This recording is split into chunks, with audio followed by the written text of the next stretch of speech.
চেন্নাই টেস্টে বাংলাদেশকে 280 রানে হারিয়েছে ভারত। রানের নিরিখে বাংলাদেশের বিপক্ষে এটি সবচেয়ে বড় জয়। বাংলাদেশের বিপক্ষে ভারতের এটি 13তম টেস্ট জয়। এছাড়াও দুটি টেস্ট বাংলাদেশের সঙ্গে ড্র হয়েছে। এই টেস্টে বাংলাদেশের বিপক্ষে জয়ের লক্ষ্য ছিল 515 রান। জবাবে বাংলাদেশ দল 234 রান তুলতে পারে এবং ম্যাচ হেরে যায়। দ্বিতীয় ইনিংসে ভারতের পক্ষে সবচেয়ে সফল বোলার রবিচন্দ্রন অশ্বিন নিয়েছেন 6 উইকেট। চেন্নাই টেস্টে একটি সেঞ্চুরি ও 6 উইকেট নেওয়ার জন্য রবিচন্দ্রন অশ্বিন ম্যাচের সেরা নির্বাচিত হয়েছেন। অশ্বিন ছাড়াও দ্বিতীয় ইনিংসে অন্য সফল বোলার ছিলেন রবীন্দ্র জাদেজা, যিনি নিয়েছেন 3 উইকেট। চেন্নাই টেস্ট জেতার পর অশ্বিন বলেন, চেন্নাই হলো আমাদের বাড়ি। অশ্বিনের মতে তিনি তার নিজের শহর চেন্নাই সম্পর্কে ভালো জানেন। এই ম্যাচের স্ট্যান্ডে বসে তিনি বহু টেস্ট এবং আন্তর্জাতিক ম্যাচ দেখেছেন। চেন্নাই টেস্টে অশ্বিনের রেকর্ড 8-এর কম নয়। চেন্নাই টেস্টে 3 বছরের দ্বিতীয়বার 5+ উইকেট নিয়েছেন অশ্বিন। 6 উইকেট নেওয়ার পাশাপাশি অশ্বিন শেন ওয়ার্নের সর্বোচ্চ 37 বার 5 উইকেট নেওয়ার রেকর্ডের সমান করেন।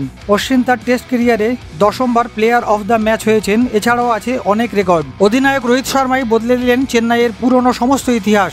1986 সালের পর থেকে চেন্নাইয়ে সেপ্টেম্বর মাসে খেলা একটিও ম্যাচ জেতা ছিল না ভারতীয় দলের। এর আগে সেপ্টেম্বর মাসে খেলা 2টি ম্যাচ ড্র এবং একটি ম্যাচ টাই হয়। রোহিত শর্মা বাংলাদেশের সঙ্গে এই টেস্ট জয় করে সেই ইতিহাস বদলে দিলেন। 92 বছর পর বদলে গেল হার জিতের অঙ্ক। চেন্নাই টেস্টের পূর্বে ভারত 579টি টেস্ট ম্যাচ খেলেছিল, যার মধ্যে 178টি জিতেছিল এবং 178টি হেরেছিল।